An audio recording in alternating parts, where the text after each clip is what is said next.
Hey everyone, welcome back to another tutorial video. In today's video, I'll show you how you can permanently delete your Facebook account. So it is very quick and easy, so let's jump straight right into it.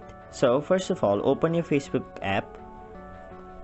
And now once you have your Facebook account opened, tap on the three lines on the top right corner of your screen. And now scroll down and then tap on settings and privacy. Now again tap on settings and it will take you to this page. Now once you're in this page, tap on the personal and account information and then tap on the first option, which is account ownership and control. And now on the second option you can see deactivation and deletion, so tap on it.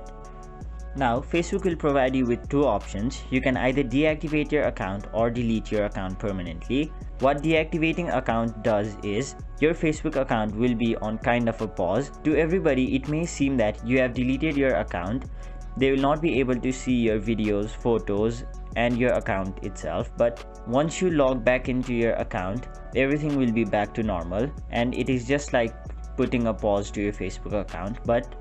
So once you delete your account, everything on your account will be deleted, such as your photos, videos, memories, posts and your account altogether. But Facebook realizes that some people regret their decision of deleting their account, so they've given a 30 days time limit after you delete your account. So if you re-log into your Facebook account within 30 days of deleting your account, you'll be able to cancel deletion and use your Facebook account normally. But if 30 days have passed since you've continued to account deletion, you'll not be able to get your Facebook account back and it will be deleted permanently forever. So after knowing this, once you tap on continue to account deletion, this is the final step in deleting your Facebook account permanently. Hope this video was helpful to you guys, and if it was, make sure you like this video and subscribe to our channel so that you don't miss out on further videos such as these.